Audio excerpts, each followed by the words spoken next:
अस्सलामुअलैकुम, क्या हाल चाल है जी। उम्मीद होगी तमाम भाई खैरियत से होंगे। आज हम आपके खिदमत में फिर हाजिर हुए हैं मेरी बहू ड्रामा लेके।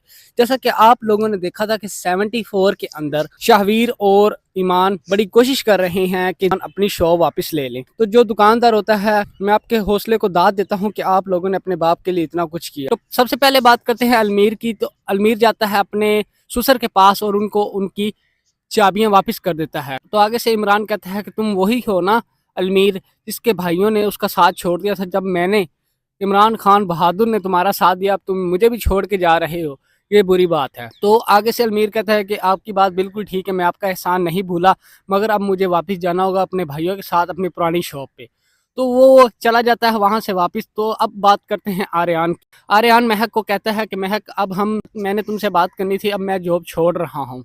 वो कहती है कि क्या मसला हुआ है, आप जॉब क्यों छोड़ रहे हैं। तो वो बताता है कि मैं अपनी पुरानी शॉप को वापस खरीदने जा रहा हूँ। तो महक कहती है कि आप उसी अलमीर के साथ करोगे काम जिसकी वजह से मेरा बच्चा ज़ाया हो गया, आपका बेटा ज़ाया हो गया। तो आर्यन कहता है कि मैं कुछ नहीं भूला, मगर मैं क्या करूँ, मैं अपने बाप के हाथों पे मजबूर हूँ। तो महक इस चीज़ को मान जाती है। जब फबीहा को पता चलता है कि अलमीर ने मेरे बाप के साथ ये रवैया इख्तियार किया है, तो वो कहती है कि अलमीर तुमने अच्छा नहीं किया।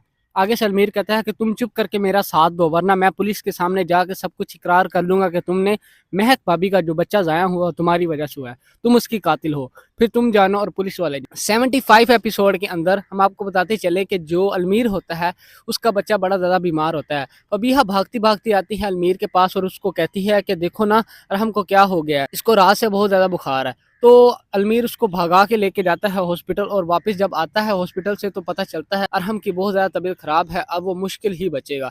इस बात से वो दोनों और गम में डूबे होते हैं। तो वहाँ से आसिफ गुजरता है, तो अलमीर कहता है कि अब्बा जान, अबू मेरी बात सुनना।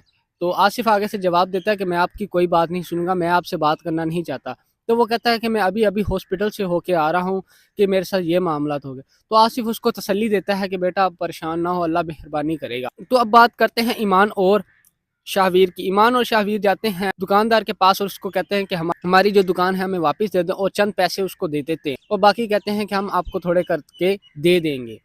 तो वो दुकानदार उसको चाबियां दे देता है और कहता है कि जैसे आपने पहले इसको चलाया है वैसे ही आपने अब भी इसको चलाना है। तो शाबीर उसका बड़ा शुक्रगुजार होता है और ईमान के हाथ में चाबियां पकड़ा देता है ताकि तुम अब्बू को दो चाबियां, और वो आपकी इस बात से बड़े ज़्यादा खुश होंगे। जब घर आते हैं वापस ईमान और शाहवीर, तो शाहवीर बताता है अपने भाइयों को, तो उनके भाई भी कुछ पैसे उनको देते हैं और वो भी दुकानदार को दे देते। ईमान अपनी चाबियां लेके जाती है अब्बू के पास और बताती है कि अब्बू ये वही दुकान है जहाँ पर आपने अपनी सारी ज़िंदगी के अरमान देखे थे और आप लोगों ने अपने ख्वाबात देखे थे, मैं आपके लिए ये चाबियाँ लेके आई हूँ। इस चीज़ से वो बड़ा खुश होता है कि मेरी प्यारी बेटी ईमान, जो अब अंबर तो इस दुनिया में ना रही मगर जो भी किरदार है वो ईमान अदा कर रही है। इस चीज़ से वो बहुत ज़्यादा खुश होता है और कहता है कि आप ने बहुत ही अच्छा काम किया है और बहुत ही ज़्यादा दाद देता है।